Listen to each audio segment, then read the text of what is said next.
नमस्कार। आजिकार मुख्य प्रसंग वास्तविक प्रगति उन्नति बा विकासर मार्गरे प्रतियोगिता प्रतिस्पर्धा बा प्रतिद्वंद्व यह केते आवश्यक से विषय को नहीं। देश जेते विकासशील जेते प्रगतिशील हो जाउछि आजिकार विचारधारा बा आजिकार प्रगतिर माने ही बहुत अलग अर्थ रे बदली जाउछि। अर्थात प्रतियोगिता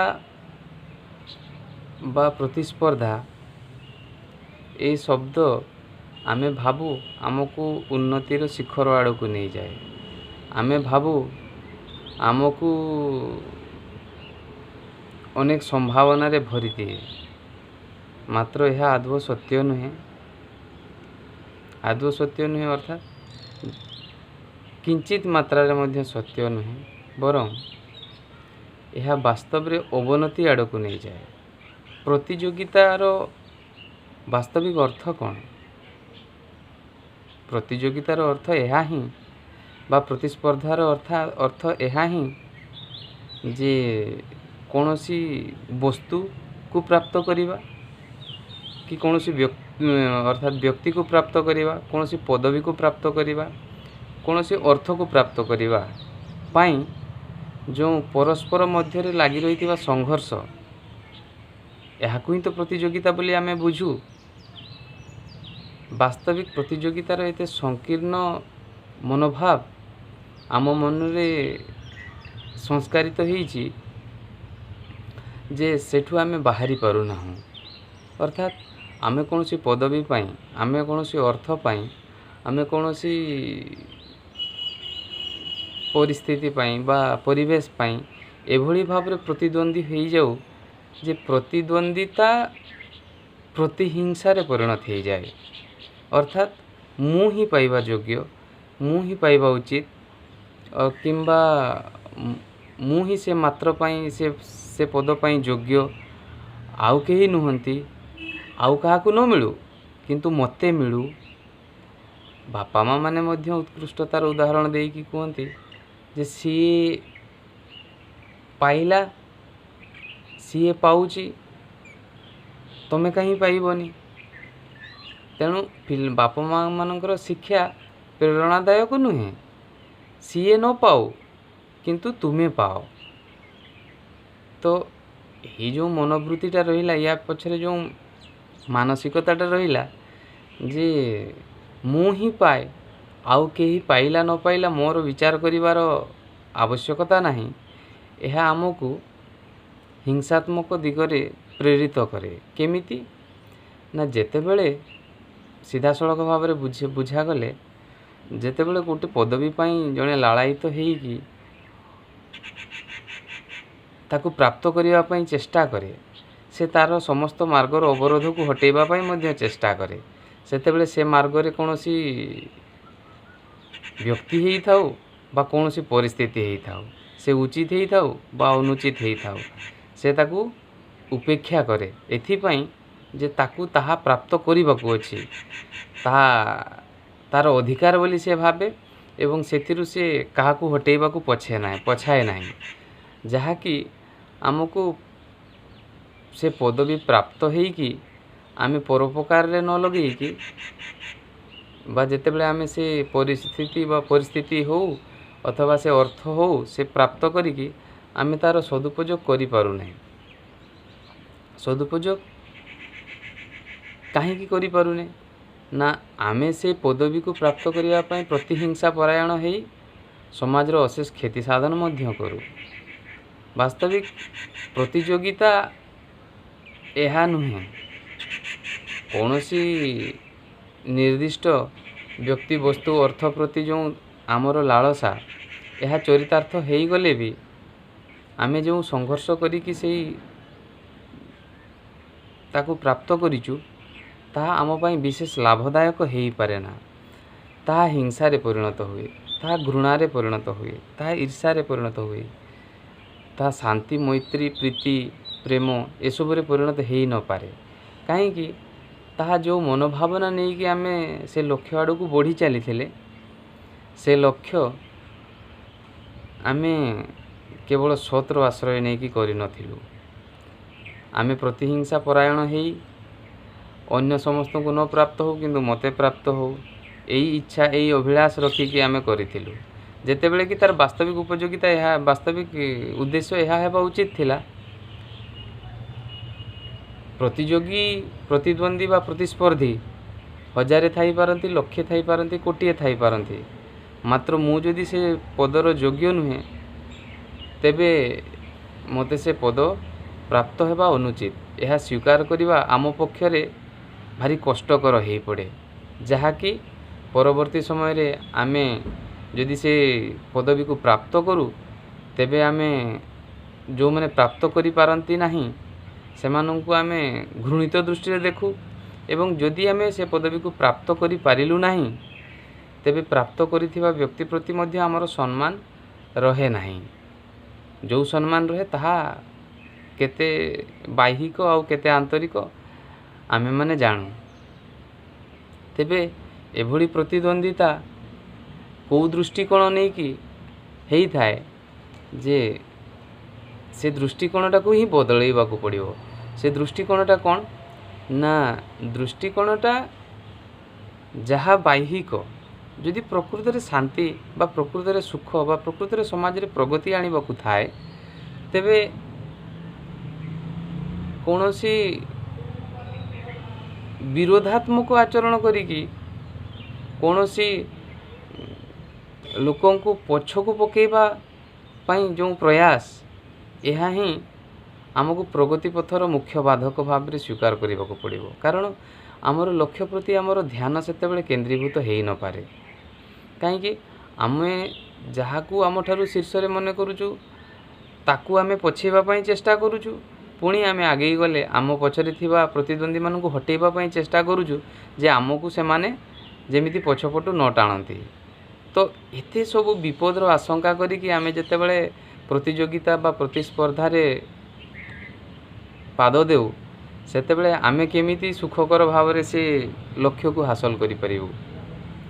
ତେବେ ବୁଝିବାକୁ ପଡ଼ିବ, ଯେଉଁ ବ୍ୟକ୍ତି ବସ୍ତୁ ପଦାର୍ଥ ସକଳ ଅର୍ଥ ଆଦି ଆମେ ପ୍ରାପ୍ତ କରିବା ପାଇଁ ଏତେ ଲାଳାୟିତ, ତାହା ବାସ୍ତବିକ ତା'ର ଉପଯୋଗିତା କେତେ?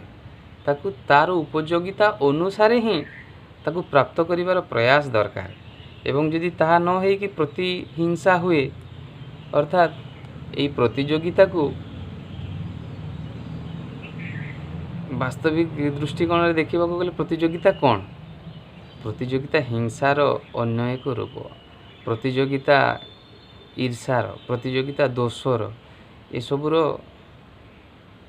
ଅନ୍ୟ ଏକ ବିକଳ୍ପାତ୍ମକ ନାମ, ଯାହାକି ଭଲ ଆଡ଼ରେ ମନ୍ଦକୁ ବିକ୍ରୟ କରିବା ପାଇଁ ସାମାଜିକ କୁପ୍ରଥା ବା କୁଚେଷ୍ଟିତ ଲୋକମାନଙ୍କର ପ୍ରୟାସ। ପ୍ରତିଯୋଗିତାର ଗୋଟିଏ ପଦବୀ, ଅନେକ ତ ପଦବୀ ନଥାଏ, ଗୋଟିଏ ବ୍ୟକ୍ତି ଅନେକ ତ ନଥାନ୍ତି, ବା ସୀମିତ ପଦବୀ, ସୀମିତ ବ୍ୟକ୍ତି, ସୀମିତ ଅର୍ଥକୁ ନେଇକି ତ ପ୍ରତିଯୋଗିତା ପ୍ରତିସ୍ପର୍ଦ୍ଧା କାହିଁକି? ଏଥିପାଇଁ ଯେ ବାସ୍ତବିକ ବିବେଚନା ବା ବାସ୍ତବିକ ଅନୁଧ୍ୟାନ କରିପାରୁଥିବା ବ୍ୟକ୍ତିବିଶେଷକୁ ସେ ଦାୟିତ୍ୱ ମିଳିଲେ ସିଏ ତା ଦ୍ୱାରା କୌଣସି ଶ୍ରେଷ୍ଠତର କର୍ମ ହୋଇପାରିବ। ତେବେ ଏତିକି ବୁଝିବାକୁ ପଡ଼ିବ ଯେ ମୋ ଦ୍ୱାରା ଯଦି ସେ କର୍ମଟା ଶ୍ରେଷ୍ଠତର ହୋଇନପାରୁଛି, ଆଉ କାହା ଦ୍ୱାରା ଶ୍ରେଷ୍ଠତର ହୋଇପାରୁଛି, ତେବେ ସେଥିରେ ମନ୍ଦ କ'ଣ? ତେବେ ପ୍ରତିଯୋଗିତାର ବାସ୍ତବିକ ଅର୍ଥ ଏହା ନ ହେଇକି ତାହା ଅମୃତର ଆଡ଼ରେ ବିଷ ହିଁ ପରିବେଷଣ କରାଯାଉଛି। ଏବଂ ପ୍ରତିଯୋଗିତାର ଉତ୍ତୀର୍ଣ୍ଣ ହେବା ଏବଂ ପ୍ରତିଯୋଗିତାରେ ହାରିଯିବାର ଯେଉଁ ଲୋଭ ଆଉ ଭୟ, ଏ ଦୁଇଟା ଆମକୁ ଜୀବନବ୍ୟାପୀ ଅନେକ ଯନ୍ତ୍ରଣାରେ ଛଟପଟ କରାଏ, ହଁ କି ନା? ତେବେ ଶିକ୍ଷିତ ଅର୍ଥାତ୍ ଶିକ୍ଷକ ଶିକ୍ଷୟିତ୍ରୀ ହୁଅନ୍ତୁ ବା ନେତା ମନ୍ତ୍ରୀ ହୁଅନ୍ତୁ ଅଥବା କୌଣସି ସରକାରୀ କର୍ମଚାରୀ ହୁଅନ୍ତୁ ବା ବେସରକାରୀ କର୍ମକ୍ଷେତ୍ରରେ କର୍ମ କରୁଥିବା, ନିଜକୁ ଶିକ୍ଷିତ ବୋଲାଉଥିବା, ନିଜକୁ ସମ୍ଭ୍ରାନ୍ତ ବୋଲାଉଥିବା, ଆଦର୍ଶ ସଂସ୍କାରିତ ବୋଲାଉଥିବା ପିତାମାତାଙ୍କ ମନରେ ଏତିକି ମାତ୍ର ପଶେ ନା ଯେ ପିଲାମାନଙ୍କୁ କ'ଣ ସଂସ୍କାର ଦେବା ପାଇଁ ପଡ଼େ, ଦେବାକୁ ହୁଏ। ସେମାନେ ତାହାକୁ ହିଁ ସଂସ୍କାରିତ, ତାହା ହିଁ ସଂସ୍କାର ଦିଅନ୍ତି ପିଲାଙ୍କୁ ଯେ ସିଏ କେମିତି ଆଗକୁ ବଢ଼ିବ। ଆଗକୁ ବଢ଼ିବାକୁ ସଂସ୍କାର ଦେବାଟା ମନ୍ଦ ନୁହେଁ, କିନ୍ତୁ କାହାକୁ ପଛକୁ ହଟେଇବା ପାଇଁ ଚେଷ୍ଟା କରିବାଟା ବହୁତ କୁତ୍ସିତ ବିଚାର, କୁତ୍ସିତ ଭାବନା। ତେଣୁ ସେଟା ପ୍ରତି ସଜାଗ ନ ରହିଲେ, କାହା ପ୍ରତି କୁତ୍ସିତ ବ୍ୟବହାର ରଖିଲେ ଆପଣଙ୍କୁ କୁତ୍ସିତ ଗର୍ତ୍ତରେ ପତିତ ହେବେ, ଏହା ଅନିବାର୍ଯ୍ୟ। ଏହା ହିଁ ସିଦ୍ଧାନ୍ତ, ଏହା ହିଁ ବାସ୍ତବିକ। ଏହାଠାରୁ ଦୂରକୁ ଗଲେ ସେ ପିତାମାତା ସେ ପିଲାମାନଙ୍କର ଭବିଷ୍ୟତ ନଷ୍ଟ କରନ୍ତି ଏବଂ ଅହନ୍ତର ଜାଲରେ ସେମାନେ ପିଲାମାନଙ୍କୁ ବାନ୍ଧି ଦିଅନ୍ତି, ମୁକ୍ତ ବିଚାର ଦୃଷ୍ଟିକୋଣ ଦେଇପାରନ୍ତି ନାହିଁ। ଯେତେବେଳେ କି ଜଣେ ସାଧାରଣ ଚାଷୀର ହେଉ ବା ସାଧାରଣ ଶ୍ରମିକର ହେଉ, ସିଏ କୌଣସି ଶିକ୍ଷା ଦେଇ ନପାରେ ବା ସଂସ୍କାର ଦେଇ ନପାରେ, ଏହା ତାଙ୍କଠୁ ଅନେକ ଉତ୍ତମ ଯେଉଁମାନେ କୁସଂସ୍କାର ଦିଅନ୍ତି। ତେଣୁ ଏମାନଙ୍କ ପ୍ରତି ବିଶେଷ ସାବଧାନ ବା ସଜାଗ ହେବାର ଆବଶ୍ୟକତା ରହିଛି। କାରଣ ଏହି ପ୍ରତିସ୍ପର୍ଦ୍ଧାରେ ଏହାର ନକାରାତ୍ମକ ଦିଗ ଗୁଡ଼ା ବିଷୟରେ ଆଲୋଚନା ନ କଲେ ବୋଧେ କଥା ଗୁଡ଼ା ଠିକ୍ ସ୍ପଷ୍ଟ ହେବ ନାହିଁ। ଆଜି ପ୍ରତିସ୍ପର୍ଦ୍ଧା ଅର୍ଥାତ୍ ଆଗକୁ ବଢ଼ିବାର ଯେଉଁ ଅଦମ୍ୟ ପ୍ରୟାସ, ଆଉ ଅଦମ୍ୟ ପ୍ରୟାସ କହିଲେ ତ ଅତ୍ୟୁକ୍ତି ହେବ ନାହିଁ, ମାତ୍ର କୁତ୍ସିତ ପ୍ରୟାସ ଏହା ମଧ୍ୟ କହିଲେ ଚଳିବ ବା ଅଧିକ ଏହା ଗ୍ରହଣୀୟ ହେବ। କାହିଁକି? ଆଗକୁ ବଢ଼ିବା ଆଶାରେ ଆପଣମାନେ ନକଲି ଚାଉଳ, ନକଲି ଅଣ୍ଡା, ନକଲି ପନିପରିବା, ଗୃହ ଆସବାବପତ୍ର ହେଉ ବା ଦୈନନ୍ଦିନ ବ୍ୟବହାର୍ଯ୍ୟ ଉପକରଣ ହେଉ, ସରକାରୀ ବା ବେସରକାରୀ କର୍ମକ୍ଷେତ୍ରରେ ଉତ୍ପାଦନ ସାମଗ୍ରୀ ହେଉ, ଏସବୁ ଆମ ଦୈନନ୍ଦିନ ଜୀବନକୁ କିଭଳି ଭାବରେ ପ୍ରଭାବିତ କରିଛି, ସେ ଖାଦ୍ୟ ପାନୀୟ କଥା ହେଉ, ଅର୍ଥାତ୍ ଖାଦ୍ୟ ହେଉ ବା ପାନୀୟ ହେଉ, ପୋଷାକ ହେଉ, ପରିଚ୍ଛଦ ହେଉ, ବସ୍ତୁ ହେଉ, ଉପକରଣ ହେଉ, ଆମେ ଦୈନନ୍ଦିନ ଜୀବନରେ ବ୍ୟବହାର କରିପାରୁଥିବା ଯେଉଁ ନିତ୍ୟ ବ୍ୟବହାର୍ଯ୍ୟ ବସ୍ତୁ, ବ୍ୟକ୍ତି, ପଦାର୍ଥ, ଏସବୁରେ ନକଲିତ୍ୱର କେତେ ମୁଖା ସ୍ପଷ୍ଟ ବା କେତେ ନକଲି ଆବରଣ ସ୍ପଷ୍ଟ ଆମେ ଟିକେ ଅନୁଧ୍ୟାନ କଲେ ହିଁ ବୁଝିପାରିବା। ତେବେ ଏସବୁ ଦିଗକୁ ଉପେକ୍ଷା କଲେ ଆଦୌ ଚଳିବ ନାହିଁ। ଯେମିତିକି କୌଣସି କମ୍ପାନୀରେ ସାର ପ୍ରସ୍ତୁତ ହେଉ, କମ୍ପାନୀର ଉପକରଣ ହେଉ ବା ବିଭିନ୍ନ ପ୍ରକାର ରଙ୍ଗ ହେଉ, ସେଥିରେ ମଧ୍ୟ ବହୁ ପ୍ରକାରର ଅର୍ଥାତ୍ ଜନ୍ମରୁ ମୃତ୍ୟୁ ପର୍ଯ୍ୟନ୍ତ ଆମେ ପ୍ରତିଦିନ ସମ୍ମୁଖୀନ ହେଉଥିବା ବ୍ୟକ୍ତି, ବସ୍ତୁ, ପରିସ୍ଥିତି, ଘଟଣାରେ ଏଇ ପ୍ରତିସ୍ପର୍ଦ୍ଧା, ପ୍ରତିଦ୍ୱନ୍ଦ୍ୱ ବା ପ୍ରତିଯୋଗିତାର ଆଡ଼ରେ ଆମେ ନିଜେ ହିଁ କେତେ ତଳକୁ ଖସି ଯାଉଛୁ, ଏହା ଆମର ଦୃଷ୍ଟିଗୋଚର ହେଉନାହିଁ। ତେବେ ଏହାର ପ୍ରତିକାର କ'ଣ? କ'ଣ ପ୍ରତିଯୋଗିତା ଭୁଲ? କ'ଣ ପ୍ରତିସ୍ପର୍ଦ୍ଧା ଭୁଲ? ପ୍ରତିଦ୍ୱନ୍ଦ୍ୱ ଭୁଲ? ପ୍ରତିଦ୍ୱନ୍ଦିତା କ'ଣ ଭୁଲ? କେବେ ନୁହେଁ, ମାତ୍ର ଏହାର ଦୃଷ୍ଟିକୋଣକୁ ସମ୍ପୂର୍ଣ୍ଣ ଭାବେ ବଦଳାଇବାକୁ ପଡ଼ିବ ଯେ ଯେଉଁ ଆଦର୍ଶରେ ଆମେ ଅନୁପ୍ରାଣିତ, ସେ ଆଦର୍ଶକୁ ବଦଳାଇବାକୁ ପଡ଼ିବ। ଆମେ କୌଣସି ବିବେକାନନ୍ଦ, ଆମେ କୌଣସି APJ ଅବଦୁଲ କଲାମ, ଆମେ କୌଣସି ଉଚ୍ଚ କୋଟିର ଯେତେବେଳେ ମହାପୁରୁଷମାନଙ୍କର ଉଦାହରଣ ନେବା, ସେମାନେ କାହାକୁ ପଛେଇବା ପାଇଁ ପ୍ରୟାସ କରିକି ଆଗେଇ ନାହାନ୍ତି କେବେ ବି। କଳା କ୍ଷେତ୍ରରେ ହେଉ, ବିଜ୍ଞାନ କ୍ଷେତ୍ରରେ ହେଉ, ବୈଜ୍ଞାନିକମାନଙ୍କ କଥା ତ ନ କହିବା ଭଲ, କାରଣ ସେମାନଙ୍କୁ ନିଜ କର୍ମରେ ଫୁର୍ସତ ହିଁ ମିଳେ ନାହିଁ କାହାକୁ ପ୍ରତିସ୍ପର୍ଦ୍ଧା କରିକି ପଛରେ ପକାଇବା।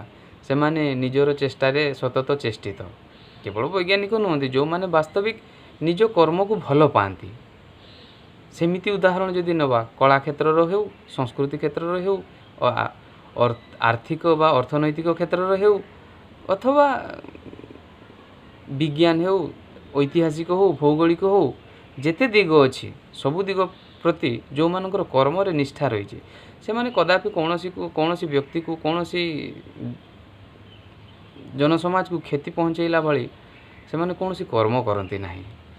तेबे उपयुक्त दृष्टांत देकी पिलामानंकर भविष्य गढ़ा आवश्यक अच्छी। आ वर्तमान युव समाज आदर्श को संपूर्ण भाव बदलाइबा पड़ो।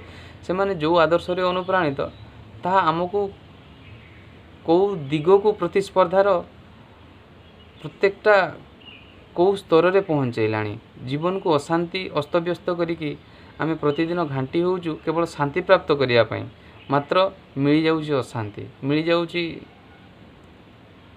उत्तेजना आड़े आमको निज सहित आम छलना करुचु। तेबे एगुड़ा आम पई प्रेरणा नुहे, एगुड़ा आम पई मार्ग अवरोधकारी बा पथ अवरोधकारी, वास्तविक सुख बा शांतिर अवरोधकारी, वास्तविक प्रगतिर अवरोधकारी, वास्तविक जीवन बंचिबार विरोधी। तेबे एहाकु बुझी आमे ताकू उपयुक्त मार्गरे प्रतियोगितार प्रतिस्पर्धार प्रतिद्वंदितार अर्थ को ठीक से बुझी जीवन उपयोग करि पारिले बोधहुए आम जीवन अधिक सुखमय हो पारिबो। नमस्कार।